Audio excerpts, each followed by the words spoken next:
Hello students, in this video we'll be discussing some most important and most asked questions, basically concepts from the coordination chemistry chapter. जो पहला question हमने यहाँ पे लिया है वो है amongst the following the most stable complexes. आपको चार ऑप्शंस दिए हैं FeH263 positive, FeNH363 positive, FeC2O4 thrice 3 negative and FeCl63 negative. तो जो कॉम्प्लेक्स की स्टेबिलिटी है वो सर्टन फैक्टर्स पे डिपेंड करती है, जैसे मेटल कौन सा है, ऑक्सीडेशन स्टेट क्या है मेटल की, और लिगेंड क्या है। यहाँ पे हम लोग देख सकते हैं कि चारों ही ऑप्शंस में हमारे पास जो मेटल है वो आयरन है, और चारों ही ऑप्शंस में जो ऑक्सीडेशन स्टेट है वो +3 है। वाटर और अमोनिया दोनों न्यूट्रल लिगेंड हैं, तो जो कोऑर्डिनेशन स्फीयर के बाहर चार्ज है वही आयरन की ऑक्सीडेशन स्टेट हो जाती है। ऑप्शन सी और ऑप्शन डी में भी अगर हम कैलकुलेट करेंगे तो हमारे पास जो ऑक्सीडेशन स्टेट है वो +3 आएगी।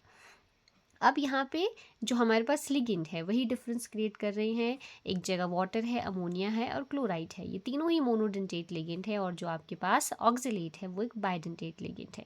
बाइडेंटेट लिगेंड होने के साथ साथ ये वहाँ पे चिलेशन करने की पॉसिबिलिटी रखता है। चिलेशन का मतलब है कि एक रिंग लाइक स्ट्रक्चर फॉर्म हो जाता है जब लिगेंड सेंट्रल मेटल एटम के साथ बॉन्ड बनाता है। ये रिंग लाइक स्ट्रक्चर को हम चिलेट कहते हैं और इस प्रोसेस को हम चिलेशन कहते हैं। जो भी हमारे पास पॉलीडेंटेट लिगेंड है, जैसे इथाइलिन डायमीन है, इथाइलिन डायमीन टेट्राएसिटिक एसिड है, ये चिलेट बनाने की पॉसिबिलिटी रखते हैं, चिलेशन कर सकते हैं, और इनकी जहाँ पे भी चिलेशन होती है वो complex due to entropy factors delta S being positive हमारे पास ज़्यादा स्टेबल हो जाता है। तो जो सेकंड क्वेश्चन हमने लिया है वो है electronic configuration of D orbitals in titanium H263 positive ion in an octahedral crystal field is. तो ये क्वेश्चन हमारे पास क्रिस्टल फील्ड स्प्लिटिंग से है, यानी जब एक मेटल आइटम की क्रिस्टल फील्ड स्प्लिटिंग होती है उस टाइम कॉन्फ़िगरेशन क्या रहती है। तो टाइटेनियम का जो एटॉमिक नंबर है वो 22 है, इसका कॉन्फ़िगरेशन है 3d2 4s2।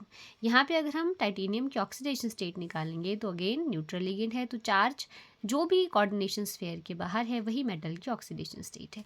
Titanium +3 oxidation state में 3d1 4s0 हो जाएगा।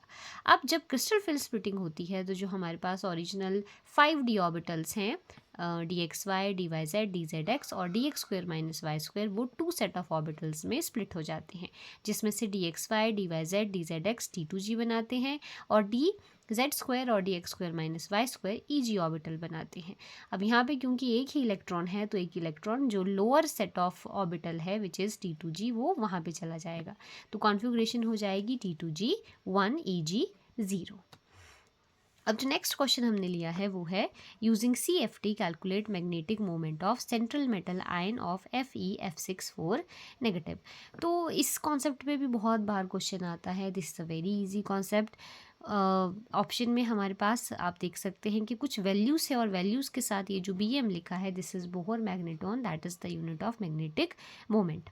तो मैग्नेटिक मोमेंट को कैलकुलेट करने के लिए हमें पता करना है कि जब ये कॉम्प्लेक्स बनेगा और आयरन की क्रिस्टल फील्ड स्प्लिटिंग होगी उस वक्त इसके पास कितने अनपढ़ इलेक्ट्रॉन रह जाएंगे। अब ये कॉम्प्लेक्स है, यहाँ पे सबसे पहले हम आयरन की ऑक्सीडेशन स्टेट निकालेंगे। आयरन की x अज्यूम करेंगे, एक फ्लोराइड की 1 नेगेटिव है, 6 फ्लोराइड की 6 नेगेटिव हो जाएगी। तो x - 6 is equal to -4, x equal to -4 + 6 यानी x इक्वल टू +2। तो आयरन की ऑक्सीडेशन स्टेट +2 हो गई। Iron atomic number 26 3d6 4s2। जब ये +2 में चला गया तो कॉन्फ़िगरेशन होगी 3d6। अब उसी तरह से स्प्लिटिंग होएगी, यहाँ पे T2g ऑर्बिटल और यहाँ पे EG ऑर्बिटल। तो पहले 3 इलेक्ट्रॉन तो ऐसे ही फिल होंगे लोअर एनर्जी में, लेकिन अब जो बाकी के इलेक्ट्रॉन हैं, क्योंकि फ्लोरीन एक वीक फील्ड लिगेंड है तो वहाँ पे कोई पेयरिंग नहीं होगी, तो चौथा और पांचवा इलेक्ट्रॉन ऊपर चला जाएगा और 6th इलेक्ट्रॉन फिर से यहाँ पे आके पेयर हो जाएगा। तो अब हम देख सकते हैं हमारे पास अनपेयर्ड इलेक्ट्रॉन कितने हैं, 1 2 3 4 हैं। अब मैग्नेटिक मोमेंट को हम रिप्रेजेंट करते हैं म्यू से, और इसका फॉर्मूला होता है n × n+2, जहाँ पे हमारे पास n है नंबर ऑफ अनपेयर्ड इलेक्ट्रॉन्स। तो 4 को अगर हम यहाँ पे पुट करेंगे तो 4 × 4 + 2, 4 × 6 24, और क्योंकि √25 5 होता है इसलिए जो √24 है वो 5 से थोड़ा कम होगा, यानी 4.9 बोहर मैग्नेटॉन। ये क्वेश्चंस में एक बहुत सिंपल सी ट्रिक यूज़ होती है कि अगर आपके पास 4 अनपेयर्ड इलेक्ट्रॉन है तो मैग्नेटिक मोमेंट करीब 4.8 4.9 होगा। 3 हैं तो 3.8 3.9 के करीब होगा, अगर 2 हैं तो 2.8 2.9 के करीब होगा, अगर 1 है तो 1.8 के करीब होगा। तो this is a very simple trick कि जितने अनपेड इलेक्ट्रॉन है उसके साथ आप 0.8 0.9 कुछ भी लगा दें तो अप्रॉक्सीमेट उतना आपका मैग्नेटिक मोमेंट रहता है। यूनिट है मैग्नेटिक मोमेंट की Bohr magneton. Very simple question, बहुत एक सिंपल सा फॉर्मूला है जो आपको आना चाहिए कि this is equal to mu is equal to n into n plus 2। अब हम नेक्स्ट क्वेश्चन लेंगे इस पे।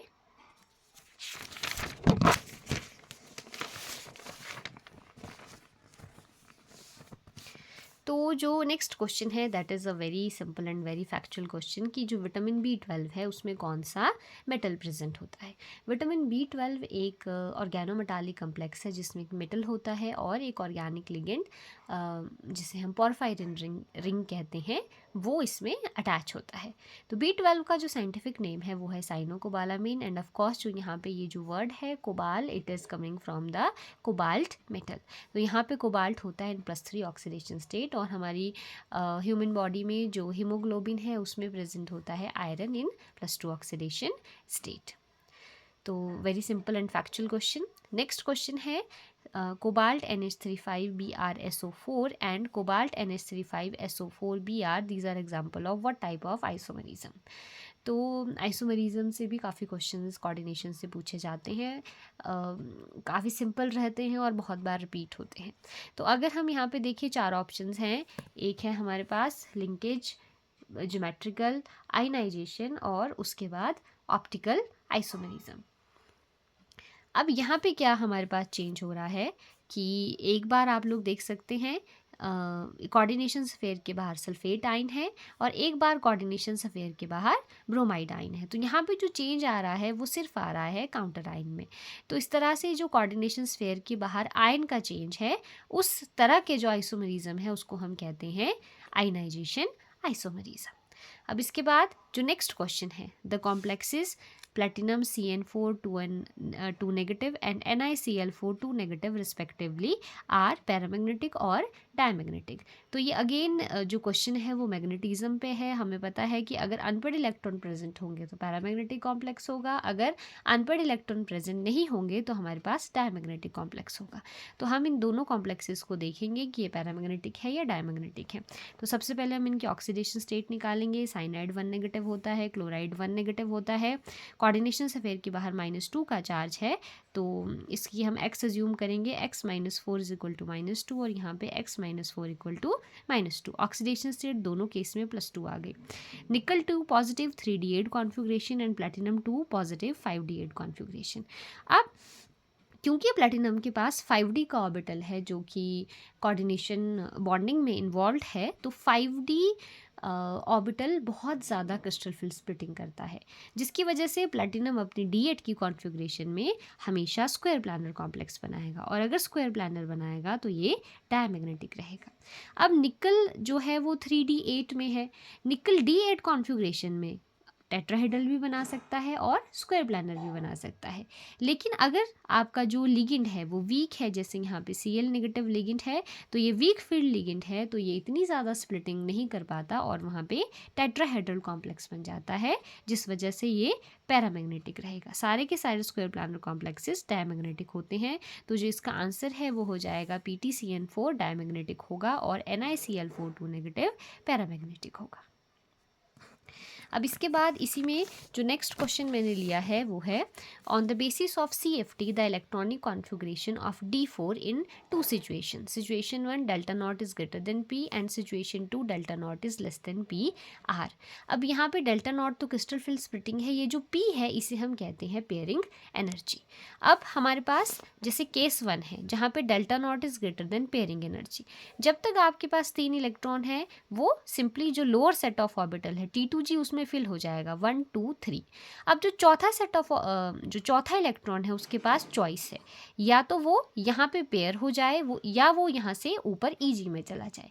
अगर उसको यहाँ से ऊपर ईजी में जाना है तो उसको डेल्टा नॉट एनर्जी का गैप क्रॉस करना है, और अगर उसको यहाँ पे पेयर होना है तो क्योंकि इलेक्ट्रॉनिक रिपल्शन से भी सिस्टम की एनर्जी इंक्रीज होएगी, तो इसलिए उसको या तो पेयरिंग एनर्जी चाहिए या उसको ऊपर जाने के लिए डेल्टा नॉट चाहिए।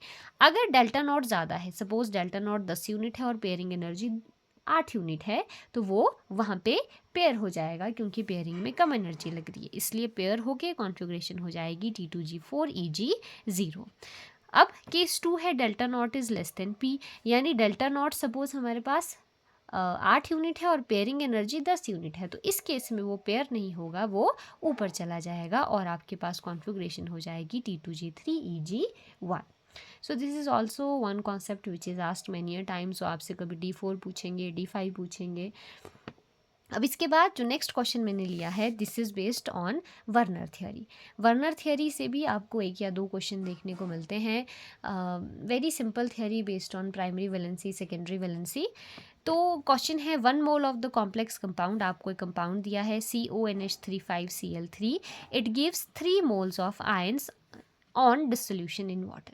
यानी जब आप इसे पानी में डालोगे तो आपको 3 आयंस मिल रही हैं। हमें पता है एक बार कोऑर्डिनेशन कंपाउंड अगर बन जाता है तो it never loses it's identity even in water. तो जो कोऑर्डिनेशन स्फीयर है वो एक आयन बनेगा, और कोऑर्डिनेशन स्फीयर के बाहर जो आयंस लगी होंगी यानी जो काउंटर आयंस होंगी वो अलग हो जाएंगी। अब ये कह रहे हैं कि यहाँ पे 3 आयंस बन रही हैं। अगर 3 आयंस बन रही है तो एक कोऑर्डिनेशन स्फीयर की आयन है और बाकी 2 काउंटर आयंस है। फिर नेक्स्ट लाइन कहती है कि अगर आप इस कॉम्प्लेक्स के 1 मोल को AgNO3 के 2 मोल से ट्रीट करवा रहे हो तो आपको 2 मोल ऑफ AgCl मिल रहा है। इसका मतलब है कि हमारे पास 2 क्लोराइड आयन के 2 क्लोराइड की आयंस हैं जो AgCl बना रही हैं। तो हमें स्ट्रक्चर गैस करना है कॉम्प्लेक्स का। तो अब ये कह रहे हैं कि 2 क्लोरीन आपको बाहर चाहिए, तो ये वाली ऑप्शन है जहाँ पे 2 क्लोरीन बाहर हैं, यहाँ पे भी 2 क्लोरीन काउंटर आयन बना रहे हैं, यहाँ पे भी 2 क्लोरीन काउंटर आयन बना रहे हैं। इन दोनों केसेस में हम देख सकते हैं कि 2 क्लोरीन कोऑर्डिनेशन स्फीयर के बाहर नहीं है।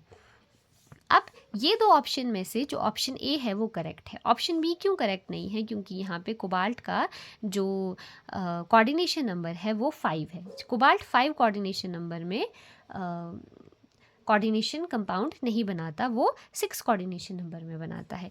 तो यहाँ पे हम देख सकते हैं कि 6 कोऑर्डिनेशन नंबर यानी यहाँ पे 6 लिगेंड है और क्लोरीन लिगेंड जैसे भी एक्ट कर रहा है और क्लोरीन काउंटर आयन जैसे भी एक्ट कर रहा है। तो हम लोग देख सकते हैं ये 3 मोल ऑफ आयंस कैसे देगा, इस तरह से CONH35Cl2 नेगेटिव एक आयन बनेगी और 2 Cl नेगेटिव काउंटर आयन जैसे बाहर रहेंगे, तो total we will be having 3 ions.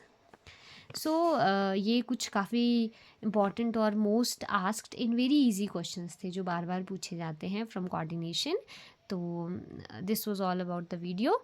Thanks for watching.